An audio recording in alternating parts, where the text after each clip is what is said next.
Class 5 English page 38 activity 7 write the opposite of the words given in the close মানে সূত্রে দেয়া শব্দগুলির বিপরীত শব্দ লেখো। You can find the answer in the text. তুমি এই উত্তরগুলো পাঠের মধ্যে খুঁজে পাবে। তো এখানে দেখো 1 নম্বরে রয়েছে অপোজিট অফ গুড মানে ভালোর বিপরীত।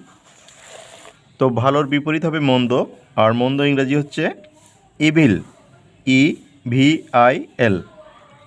এরপর 2 নম্বরে রয়েছে অপোজিট অফ আগলি। আগলি শব্দের অর্থ কুৎসিত, কুৎসিত শব্দের বিপরীত। এটা হবে বিউটিফুল, BEAUTIFUL, বিউটিফুল। বিউটিফুল মানে সুন্দর। এরপর 3 নম্বর দেখো অপোজিট অফ রেয়ার। রেয়ার শব্দের অর্থ কি? বিরল, যা সচরাচর দেখা যায় না। তো রেয়ার শব্দটির অপোজিট হবে কমন, COMMON, কমন। কমন মানে সাধারণ। আর শেষে অপোজিট অফ সেম। সেম শব্দের অর্থ একই। সেমের অপোজিট হবে ডিফারেন্ট, DIFFERENT, ডিফারেন্ট। ডিফারেন্ট মানে ভিন্ন। এরপর activity 8 right 5 sentence about the Taj Mahal using the following hints মানে নিচের সূত্রগুলো ব্যবহার করে তাজমহল সম্পর্কে 5টি বাক্য লিখতে হবে। তো প্রথম হিন্টটি রয়েছে সিচুয়েটেড অ্যাট আগ্রা মানে আগ্রায় অবস্থিত। আর এর পরে রয়েছে বিসাইড রিভার যমুনা মানে যমুনা নদীর পাশে।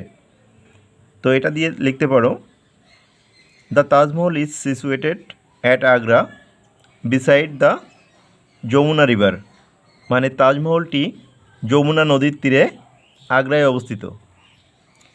এরপরে রয়েছে বিল্ট অফ মার্বেল মানে মার্বেল দ্বারা নির্মিত।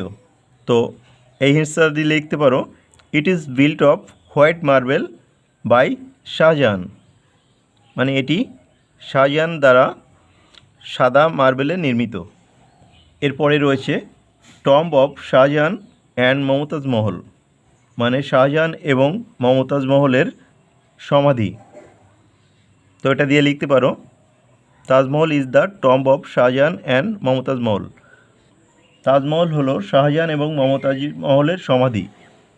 আর শেষে রয়েছে one of the 7 wonders of the world মানে পৃথিবীর 7ম আশ্চর্যের একটি।